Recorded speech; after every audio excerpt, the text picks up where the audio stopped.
Hello friends, summer classes के online YouTube channel पे आज एक बार फिर से आपका स्वागत है। जैसा कि आपने हमारे पिछले वीडियो लेक्चर में देखा होगा कि हमने पॉइंट ऑफ फैक्टर आई को एक्सप्लेन किया था और उस पे बेस्ड कुछ न्यूमेरिकल्स भी किए थे। आज हम वही पॉइंट ऑफ फैक्टर को आगे बढ़ाते हुए जो उसकी एप्लीकेशंस हैं, जहां पे कॉलिगेटिव प्रॉपर्टी में वो पढ़ने वाले हैं। तो आज हम अपनी पहली कॉलिगेटिव प्रॉपर्टी ऑस्मोटिक प्रेशर शुरू करने जा रहे हैं। ऑस्मोटिक प्रेशर शुरू करने से पहले आपको एक इंपॉर्टेंट टर्म ऑस्मोसिस का पता होना चाहिए। ऑस्मोसिस है क्या चीज, चलो देखते हैं।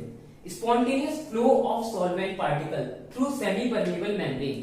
अब ये क्या बोल रहा है कि आपका एक सेमी परमेबल मेम्ब्रेन है। सेमी परमेबल मेम्ब्रेन होता क्या है? सेमी परमेबल मेम्ब्रेन एक ऐसी पतली थिन लेयर होती है जो केवल कुछ सेलेक्टिव पार्टिकल्स को ही अपने थ्रू पास करने देती है। इस केस में हमारा क्या होगा? सेमी परमेबल मेम्ब्रेन केवल सॉल्वेंट को अपने थ्रू पास करने देगी। जैसे कि आप यहाँ पे देख सकते हैं, यहाँ पे सॉल्वेंट है, यहाँ पे सॉल्यूशन है। तो सॉल्यूशन में क्या होगा? सॉल्यूट भी होगा, लेकिन उस सेमी परमेबल मेम्ब्रेन से वो सॉल्यूट पास नहीं कर पाएगा।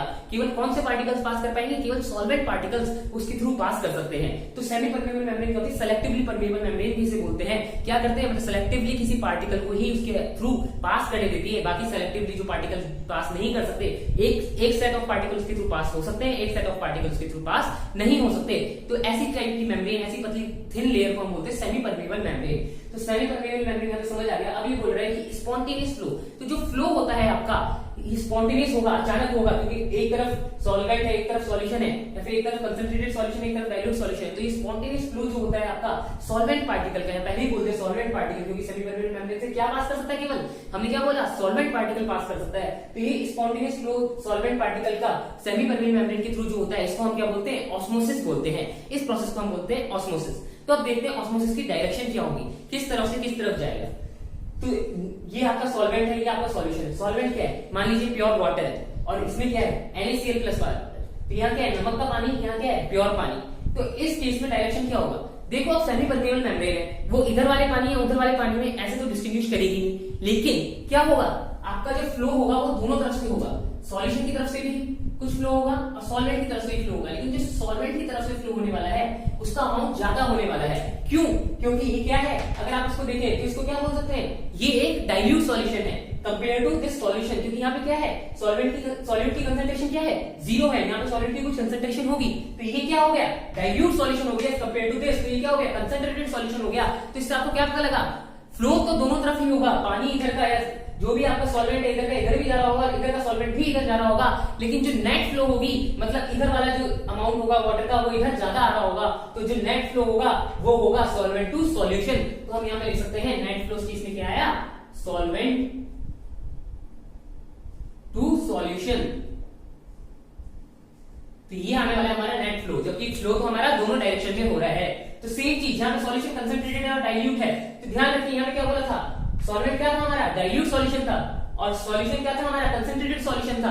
तो इसी केस में अब सॉल्यूशन कंसंट्रेटेड है और डाइल्यूट है, तो किस डायरेक्शन में होना चाहिए? डाइल्यूट से कंसंट्रेटेड। तो ये क्या होगा?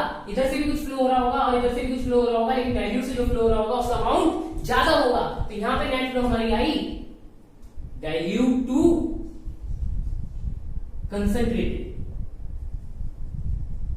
तो ये हमें पता लग गया इसका नेट फ्लो, कि ऑस्मोसिस में नेट फ्लो जो होने वाला है आपका वो होने वाला है डाइल्यूट टू कंसंट्रेटेड। तो ये था हमारा मेन पॉइंट जो आपको याद रखना है। अब हम चलते हैं ऑस्मोटिक प्रेशर को डिफाइन करने के लिए, तो उसको हम एक डायग्राम के थ्रू एक्सप्लेन करते हैं पहले। अब सिचुएशन सेम है, लेकिन इस बार जो सेमी परमेबल मेम्ब्रेन है वो कुछ इस शेप में है। ये है आपकी SPM, और यहां पे क्या है आपका? सॉल्यूशन। कौन सा होगा? Dilute solution.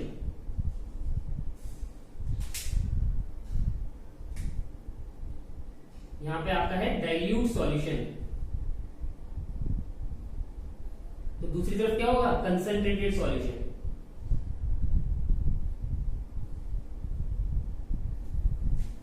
तो इनिशियली कुछ ऐसा लेवल होगा। अभी सेमी परमेबल मेम्ब्रेन में क्या करेगा? अपने थ्रू पास होने देगा किसको? सॉल्वेंट पार्टिकल्स को। तो अब फाइनल कंडीशन क्या होगा? फाइनल कंडीशन में कुछ आपको ऐसा दिखेगा।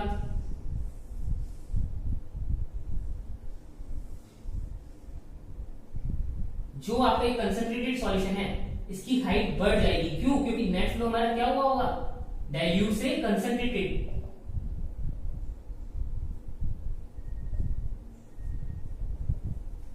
तो यहां पे क्या हुआ, कंसंट्रेटेड, जो ये हमारा कंसंट्रेटेड सॉल्यूशन था और ये जो डाइल्यूट सॉल्यूशन था,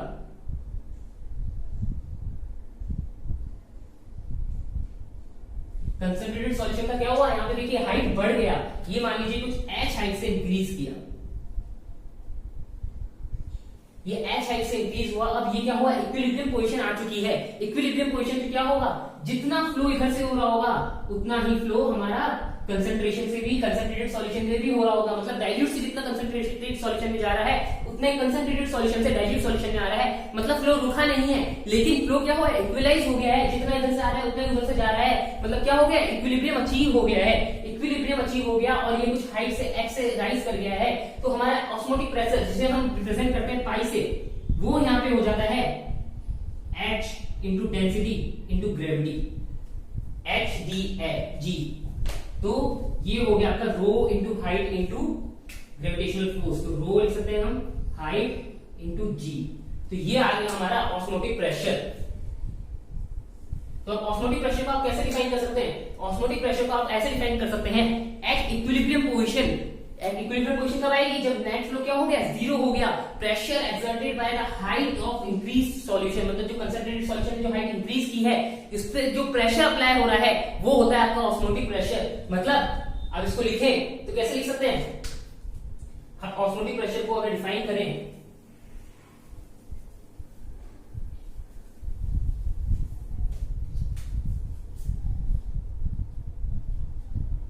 ऑस्मोटिक प्रेशर,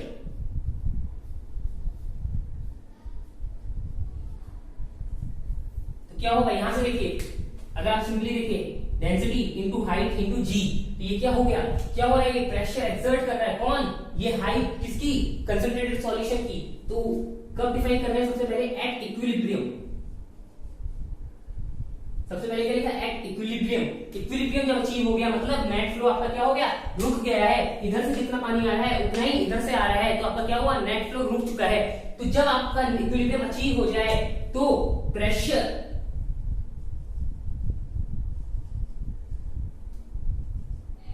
एक्सर्टेड, मतलब जो प्रेशर एक्सर्ट कर रहा है आपका कौन, सॉल्यूशन,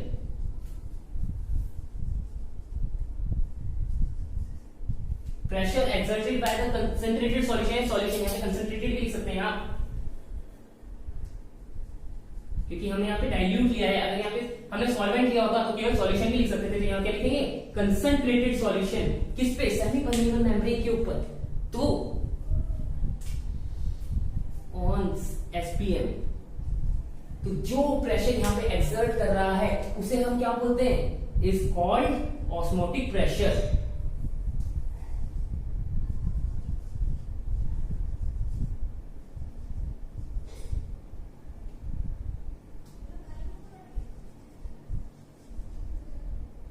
ऑस्मोटिक प्रेशर को हम क्या लिखते हैं, ओपीपी लिखते हैं शॉर्ट फॉर्म में।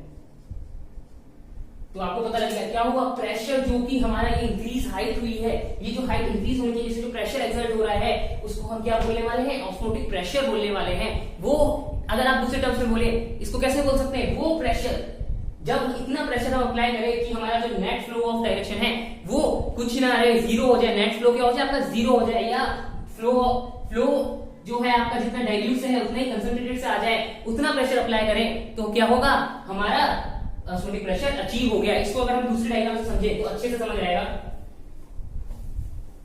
और जनरली अब हम यही डायग्राम से के थ्रू जो भी क्वेश्चन सॉल्व करेंगे वो उसी डायग्राम के थ्रू करने वाले हैं।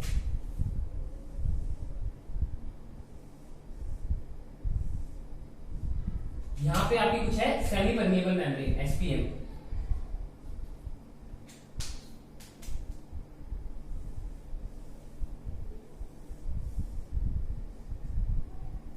अब यहां पे कौन सा होगा, एक तरफ होगा आपका डाइल्यूट सॉल्यूशन और दूसरी तरफ क्या होगा, कंसंट्रेटेड सॉल्यूशन। तो मान लीजिए ये है हमारा डाइल्यूट, ये है हमारा कंसंट्रेटेड। अब क्या कर रहे हैं हम, यहां से प्रेशर अप्लाई कर रहे हैं, एक्सटर्नल प्रेशर अप्लाई कर रहे हैं। तो अब हम डिफाइन करें एक्सटर्नल प्रेशर को ऑस्मोटिक प्रेशर की टर्म्स में। तो ऑस्मोटिक प्रेशर क्या होगा आपका, ओपी क्या होने वाला है, the applied external pressure at which net flow of solvent is zero, मतलब जितना इधर से आ रहा है उतना इधर से जा रहा है, मतलब नेट डायरेक्शन क्या होगा, कुछ नहीं, जीरो। तो यहां पे क्या लिखें, external pressure at which net flow of solvent, net flow of solvent क्या हो जाएगा, जीरो हो जाएगा। नेट फ्लो की हम बात क्यों कर रहे हैं, क्योंकि फ्लो तो अभी भी हो रहा होगा, जितना अमाउंट इधर से आ रहा है उतने अमाउंट इधर से आ रहा है, इसलिए हम नेट फ्लो की बात कर रहे हैं कि वॉल्यूम में किसी का चेंज हो रहा है, नहीं हो रहा है। तो ये था हमारा ऑस्मोटिक प्रेशर। तो अब हम इसका फॉर्मूला डिफाइन करते हैं, जिसको हम डिफाइन करते हैं वेंट ऑफ लॉ के थ्रू। आप ध्यान रखिएगा, हम जो भी क्वेश्चन सॉल्व करेंगे ऐसा डायग्राम अपने माइंड में इमेजिन करके उसको सॉल्व करने वाले हैं हम, कि हम कितना एक्सटर्नल प्रेशर लगाएं कि हमारा ऑस्मोसिस रुक जाए।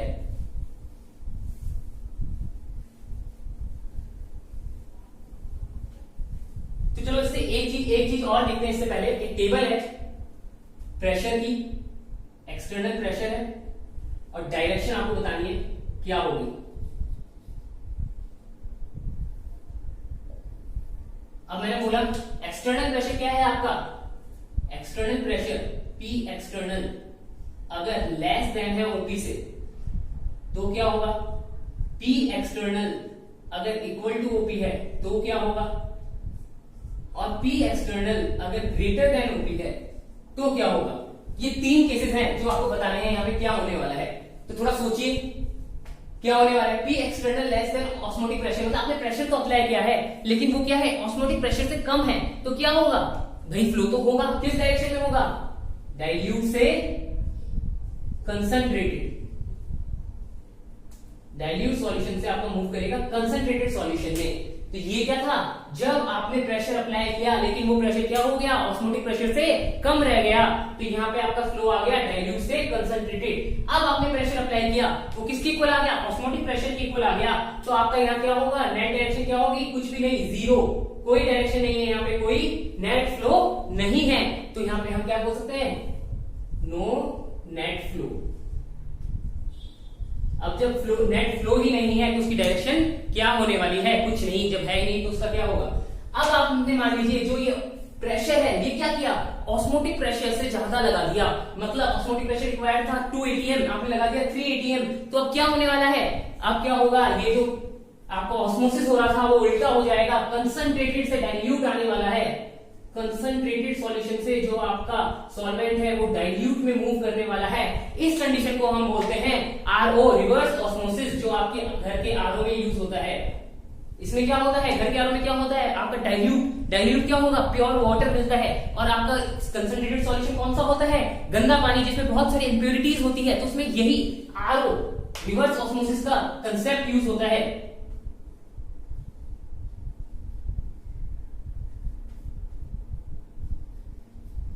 रिवर्स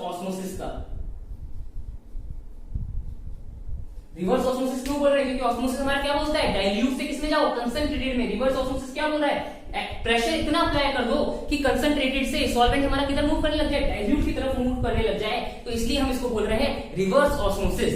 तो ये आपका एक एप्लीकेशन है रियल लाइफ जो आपके RO वाटर प्यूरिफायर्स में यूज होता है, उसमें इंप्योरिटीज को अलग करने के लिए रिवर्स ऑस्मोसिस का ही यूज किया जाता है। आप प्रेशर ज्यादा अप्लाई करते हैं ऑस्मोटिक प्रेशर से, ताकि जो आपका इंप्योरिटी वाला पानी है उसमें से केवल पानी जो है, सॉल्वेंट जो है वो आपका अलग निकल जाए और डाइल्यूट सॉल्यूशन में मिल जाए, मतलब प्योर वाटर में जाके प्योर सॉल्वेंट निकल के प्योर वाटर में जाके मिल जाए। तो यही आपका कंसेप्ट लगता है RO में। तो चलो उसमें बेसिक न्यूमेरिकल करेंगे हम, लेकिन उससे पहले हम एक चीज भूल गए, हमारा फॉर्मूला ऑस्मोटिक प्रेशर का जो हमने अभी एक फॉर्मूला देखा था ρHg, वो हमारे यहाँ काम नहीं आने वाला है, हमारे यहाँ का फॉर्मूला अलग होने वाला है जिससे हम न्यूमेरिकल सॉल्व करेंगे। तो चलो उस ऑस्मोटिक प्रेशर के फॉर्मूले को देखते हैं। तो वो जो हमारा ऑस्मोटिक प्रेशर का फॉर्मूला है वो हमारा डिराइव होता है van't Hoff law for osmotic pressure से।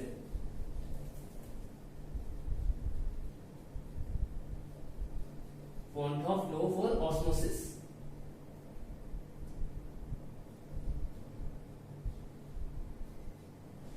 तो ये लॉ क्या बोलता है, जो हमारा ऑस्मोटिक प्रेशर होता है, ऑस्मोटिक प्रेशर क्या होता है हमारा पाई, जिसे हम पाई के थ्रू रिप्रेजेंट करते हैं।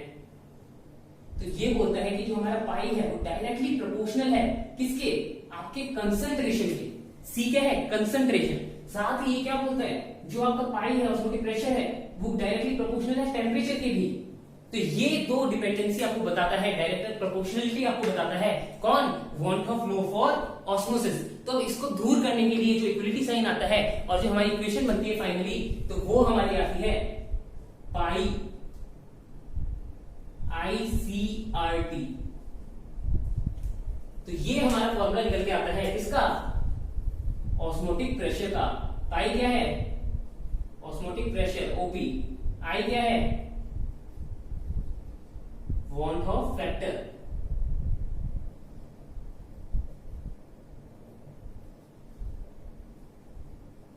सी क्या है हमारी, कंसंट्रेशन।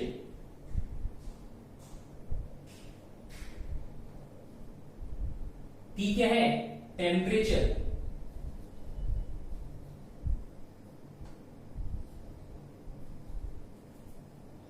और आर को तो आप सभी जानते हैं, हमारा यूनिवर्सल गैस कांस्टेंट। तो ये हमारी जो फॉर्मूला है ये निकल के आता है, इक्वलिटी को हटा के हम आर लाते हैं, और यहाँ पे आई जो मैं आपको बता रहा था वेंट ऑफ फैक्टर का यूज है, तो यहाँ पे आपका वेंट ऑफ फैक्टर का यूज आ चुका है। आपका हमेशा आई रहेगा, यहाँ पे वेंट ऑफ फैक्टर रहेगा। हर क्वालिटेटिव प्रॉपर्टी में आप इसका एप्लीकेशन देखेंगे। तो हमने ऑस्मोटिक प्रेशर में वेंट ऑफ फैक्टर का एप्लीकेशन देख लिया है। तो चलो अब हमने फॉर्मूला देख लिया है, अब हम इस क्वेश्चन को सॉल्व करने के लिए एलिजिबल हो गए हैं। तो चलो इस क्वेश्चन को सॉल्व करते हैं। तो हमारा क्वेश्चन क्या बोल रहा है, find out osmotic pressure of 0.1 molar and they रहा है कंसंट्रेशन क्या है आपकी मोलरिटी में है 0.1 मोलार सॉल्यूशन एक 27 डिग्री सेल्सियस। अब आपको 27 डिग्री सेल्सियस क्या दे दिया है, टेम्परेचर भी दे दिया है, आपको कंसंट्रेशन भी दे दी है। अब आपको क्या निकालना है, ऑस्मोटिक प्रेशर निकालना है। यहाँ पे क्या दे दिया आपको, पाई निकालना है, कंसंट्रेशन दे दी, टेम्परेचर दे दिया, आर आपको पता होता है। आर की वैल्यू क्या यूज करते हैं हम, आर की वैल्यू यूज करते हैं जनरली 1/12। तो 1/12 हम यहाँ यूज करेंगे, या फिर 0.0821 वो भी यूज कर सकते हैं हम, लेकिन सिंपलिसिटी के लिए 1/12 यूज करते हैं। और आपको यहाँ पे मोलरिटी दे दी, टेम्परेचर दे दिया, आर की वैल्यू आपको पता होती है, आई की वैल्यू नहीं दी है। अगर आपको आई की वैल्यू नहीं दी है तो आप आई को 1 अज्यूम कर लेते हैं और आप ऑस्मोटिक प्रेशर का फॉर्मूला बना लेते हैं CRT। तो यहाँ पे ये फॉर्मूला आता है आपका ऑस्मोटिक प्रेशर का कब, जब आपको I = 1 अज्यूम करना है। आप I की वैल्यू 1 रखेंगे तो वहां आ जाएगा।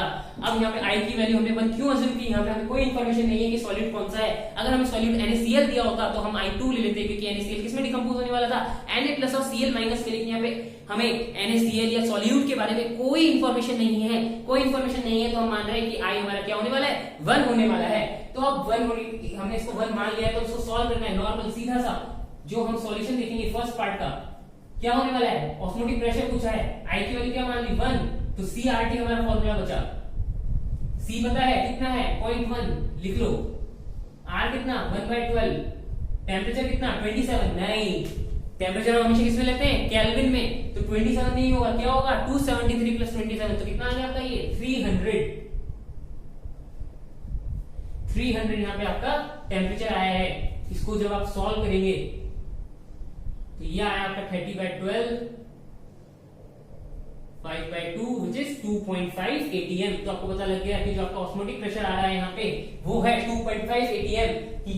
ऑस्मोटिक प्रेशर कितना है 2.5 atm। पहला पार्ट सॉल्व हो गया। सेकंड पार्ट क्या बोलता है ये देखते हैं। सेकंड पार्ट बोल रहा है if external pressure is 3 atm। अब आपको क्या बोल दिया कि बाहर से जो प्रेशर लगा रहे हैं वो 3 atm है, मतलब ऑस्मोटिक प्रेशर से ज्यादा है, मतलब क्या होने वाला है, रिवर्स ऑस्मोसिस होने वाला है यहाँ पे। तो वही ये पूछ रहा है find out the volume of H2O purified. अब मैंने क्या बताया था, घर पे जो RO यूज होते हैं, RO आपके वाटर प्यूरिफायर जो है उसमें RO टेक्निक यूज होती है, क्या रिवर्स ऑस्मोसिस की यूज होती है, जिससे वो क्या करता है पानी प्यूरिफाई करता है। ये भी वही क्वेश्चन आ चुका है, find out the volume of H2 purified. H2 की वॉल्यूम पूछी जा रही है आपसे जो आपने प्यूरिफाई की है, और आपको क्या बोलते हैं कि इनिशियली आप वॉल्यूम मान सकते हैं 1 लीटर है। इनिशियली आपको वॉल्यूम दे दी 1 लीटर, फाइनल वॉल्यूम निकालनी है, और गिवन है एक्सटर्नल प्रेशर कितना है 3 atm है। तो हम यहाँ क्या करेंगे, हम करेंगे इसको सीधा इक्वेट करेंगे हमारे एक्सटर्नल प्रेशर को ऑस्मोटिक प्रेशर के। तो आपने क्या मान लिया कि 3 atm आपका ऑस्मोटिक प्रेशर हो गया है, तो 3 atm आपका ऑस्मोटिक प्रेशर हो गया। यहाँ पे 3 वैल्यू पुट करेंगे आप इसकी, पाई की वैल्यू यहाँ पे 3 पुट करने वाले हैं। कंसंट्रेशन चेंज होगी क्योंकि क्या हुआ, कुछ सॉल्यूट सॉरी कुछ सॉल्यूशन में से आपका सॉल्वेंट क्या होगा, पानी क्या होगा, निकल गया होगा, निकल के किधर चला गया होगा, डाइल्यूट सॉल्यूशन की तरफ चला गया होगा। मतलब आपका जो मूवमेंट हुआ है रिवर्स ऑस्मोसिस में, जो मूवमेंट होता है वो क्या होता है, अपोजिट होता है ऑस्मोसिस से। यहां पे आपकी कोई सेमी परमेबल मेम्ब्रेन है, यहां पे क्या था आपका कंसंट्रेटेड सॉल्यूशन था, यहाँ पे क्या था डाइल्यूट सॉल्यूशन था, लेकिन अब आपने प्रेशर कुछ ज्यादा ही अप्लाई कर दिया। यहाँ पे जो आपने प्रेशर अप्लाई किया पी एक्सटर्नल वो किससे ग्रेटर है, ओपी से ग्रेटर है, ऑस्मोटिक प्रेशर से ग्रेटर है। इसका मतलब क्या हुआ कि जो आपका नेट फ्लो होगा वो होगा कंसंट्रेटेड से डाइल्यूट की तरफ हो रहा है। मतलब क्या हो रहा है, वाटर प्यूरिफाई हो रहा है। तो आपको वही पूछा गया है कि उसकी वॉल्यूम बताइए, कितना पानी आपका प्यूरिफाई हुआ है वो आपको जानना है। तो भाई कुछ नहीं, सीधा सा वैल्यू पुट करेंगे। यहाँ पे पानी जब इधर से निकला होगा, अगर सॉल्वेंट कुछ मूव कर जाए, सॉल्यूट उतना का उतना ही है, तो क्या होगी, कंसंट्रेशन चेंज होगी कि नहीं, कंसंट्रेशन चेंज होगी, क्योंकि आपने क्या किया, वॉल्यूम कम कर दिया। वॉल्यूम कम कर दिया तो कंसंट्रेशन चेंज हो रही है। तो अब हम क्या करेंगे, कंसंट्रेशन की वैल्यू हमें नहीं पता है, नई कंसंट्रेशन क्या है, आर तो कांस्टेंट है, नया हो चाहे पुराना कांस्टेंट ही रहता है। तो कांस्टेंट 1/12 भी रहेगा। टेंपरेचर क्या है, कोई चेंज नहीं बताया गया है, तो टेंपरेचर भी आपका क्या रहेगा, 300 केल्विन ही रहने वाला है। तो यहाँ पे जब आप सॉल्व करेंगे तो पाई की वैल्यू में क्या डालिए 3 atm, तो 3 इज इक्वल्स टू कंसंट्रेशन हमें नहीं पता है, नई कंसंट्रेशन हमें निकालनी है, और आर की वैल्यू 1/12 इंटू 300। तो ये आपका निकल के आया। यहाँ से आप कंसंट्रेशन निकालेंगे, यहाँ से आपकी जो कंसंट्रेशन आने वाली है वो आने वाली है 3 इंटू 12/300। तो ये आपका आएगा 12/100। इसको और सॉल्व करें तो ये आपका आने वाला है 3/25। तो ये आपका आ गया कि कंसंट्रेशन आपने निकाली, कितनी आ गई 3/25 आपकी यहाँ पे कंसंट्रेशन आ गई है। अब कंसंट्रेशन आ गई, वॉल्यूम को कैसे निकालेंगे। अब देखिए सीधी बात, आपका क्या हुआ, सॉलिड पार्टिकल्स उतने के उतने ही है जितने पहले थे, उतनी बात नहीं, क्योंकि मूव क्या किया है, केवल सॉल्वेंट पार्टिकल, केवल H2O पानी आपको मूव किया है, केवल सॉल्वेंट मूव किया है। तो आपको क्या पता है कि सॉल्यूट के जितने मोल्स पहले थे उतने ही अभी है। मतलब क्या कर सकते हो, सॉलिड के मोल्स को इक्वेट कर दें। सॉल्यूट के मोल्स को इक्वेट करने के लिए आप क्या करेंगे, आपकी कंसंट्रेशन जो मोलरिटी है उसमें से सॉल्यूट के आप मोल्स इक्वेट करने वाले हैं। तो क्या कर रहे हैं आप, मोलरिटी क्या होती है, मोल्स अपॉन वॉल्यूम। आपको क्या पता है मोल्स कांस्टेंट है, तो n क्या आ गया, molarity into volume. m1 v1 को आप क्या करने वाले हैं, m2 v2 के इक्वल करने वाले हैं। पहले कितनी वॉल्यूम है आपको देखा है 1 लीटर, तो आप क्या बोलेंगे, molarity initial m1 initial volume initial molarity equal to final molarity into final volume. तो आपको यहां से क्या मिल जाएगा कि फाइनली वॉल्यूम कितना बचा है, पानी निकलने के बाद कितना वॉल्यूम आपका बचा होगा। तो यहां से क्या हुआ, मोलरिटी कितनी है आपको दे रखी है 0.1 दे रखी है इनिशियली, वॉल्यूम कितनी दे रखी है 1 लीटर दे रखी है। फाइनल मोलरिटी अभी हमने कैलकुलेट की है, कितना है 3/25 इनटू V2। तो V2 क्या है आपका फाइनल वॉल्यूम आपको यहां से निकलने वाला है। तो आपका जो V2 निकल के आया वो आया है यहां से 2.5/3। तो ये आ गया आपका 5/6 लीटर। तो 5/6 लीटर आपका यहाँ पे वॉल्यूम आ चुका है, फाइनल वॉल्यूम है 5/6 लीटर। इनिशियल वॉल्यूम था 1 लीटर। कितना पानी मूव किया, सब्ट्रैक्ट कर दो डेल्टा V, कितना आ गया आपका V2 माइनस V1, क्या हुआ 5/6 माइनस 1 क्या आया -1/6। इससे क्या पता लगा 1/6 लीटर वॉल्यूम जो है आपका इधर से इधर मूव कर गया। तो इधर से इधर मूव कर गया मतलब 1/6 लीटर वॉल्यूम आपका क्या हो गया, प्यूरिफाई हो गया। तो इसका जो आंसर आने वाला है आपका वो आया 1/6 लीटर। तो इससे आपको पता लग गया रिवर्स ऑस्मोसिस का जो आपने क्या किया कि कितना रिवर्स ऑस्मोसिस किसकी एप्लीकेशन से आपने यहाँ पे पानी प्यूरिफाई किया और आपने उसकी क्वांटिटी निकाली है कि 1/6 लीटर आपका यहाँ पे पानी प्यूरिफाई हुआ है। होप आपको ये वीडियो पसंद आया। अगर वीडियो पसंद आया तो प्लीज जल्दी से लाइक कीजिए, हमारे चैनल को सब्सक्राइब कीजिए और शेयर कीजिए। और आगे इसी के हम न्यूमेरिकल करने वाले हैं, उसके लिए हमारे साथ बने रहिए। Thank you.